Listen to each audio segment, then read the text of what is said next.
Hi everybody, and welcome to our first videotaped sensory centers. So we really didn't get to have sensory centers the way that I wanted to because we started it in March and everything kind of went downhill in March. So we never really got to have sensory centers here at the library the way that I wanted to have it. The original plan was to have all kinds of sensory activities out and available just so that the kids could come in and they could play with whatever we had available. Now that we've gone online, I've kind of started for sensory centers showing you how to make, or giving you directions. This will be the first time I'm showing you how to make anything.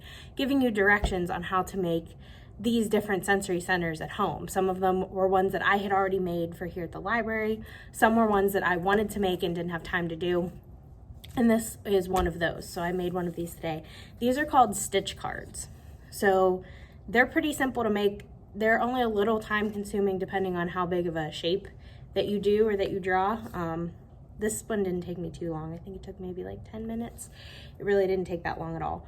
So stitch cards, I actually had stitch cards when I was younger, but we bought them somewhere and they were just like very thick cardboard and they had holes in them and they came with almost like a shoestring that had a little plastic thing at the end, and all that you were supposed to do was you were supposed to thread that through the holes to make the shape.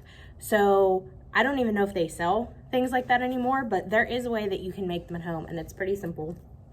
The only things that you will need are cardboard, scissors if you don't have a piece of cardboard to the size that you want it to be, yarn, plastic needle, Sharpie to draw your shape, and the directions I saw online recommended that you use a hammer and a nail to make your holes. That was too heavy duty for me, so I used a seam ripper that you would use like when you were sewing or making clothes, and it has these two little prongs on it. I used the bigger one that's up top to poke my holes. So all that you have to do is you pick whatever shape you want, and I drew my shape on the back of my cardboard. I did have to cut my cardboard out from a bigger sheet. So I did that first, cut it out, and then I drew my shape. I did a heart because hearts are easy for me to draw. And I drew it on the back and I put the holes in over top of my drawing. I didn't measure how far apart I spaced them. I just kind of eyeballed it. If you're really into making sure that it's even, you of course could measure how far apart you wanted your holes to go, but I did not do that. And all that I did was I just poked the seam ripper right through the cardboard. This cardboard is not very thick. This cardboard is what comes with when we get books, when we order new books for the library. It comes in the bottom of the box. And this is my favorite kind of cardboard to use for projects here because it's so thin.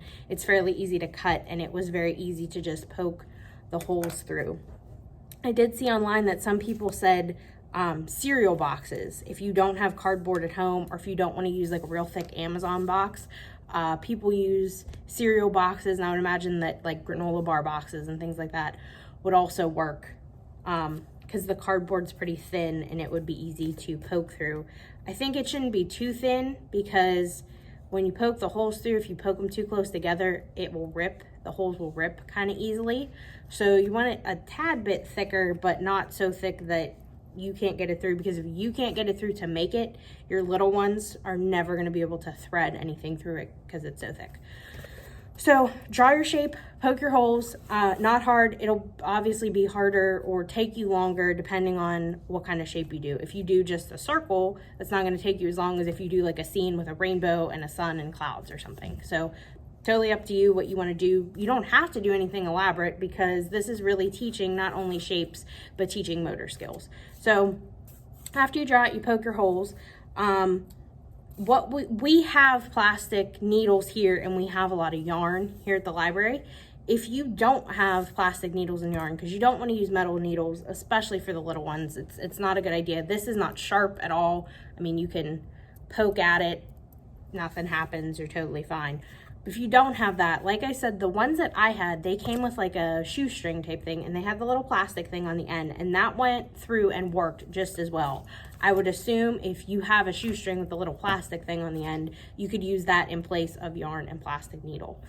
The one other thing that I did, and I think would be maybe a good idea to do before you hand this off to your little ones, you will obviously have to thread the needle for them. But I took the needle, and you'll see that in the time-lapse video. After I poked the holes with the seam ripper, I pushed the needle through up to where you thread it, because I wanted to make sure that it would go through the cardboard with the holes I made, because obviously the needle is a lot thicker than the seam ripper.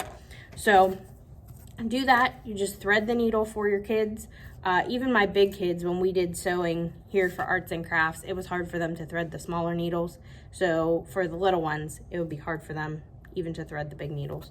So just do that, and then I flipped it over to thread it so that you don't see where the black marker is and you don't see the line. I think it was easier to see the holes when I did it that way. So they can either, you know, do it front to front, they can do one in the front and the next one in the back.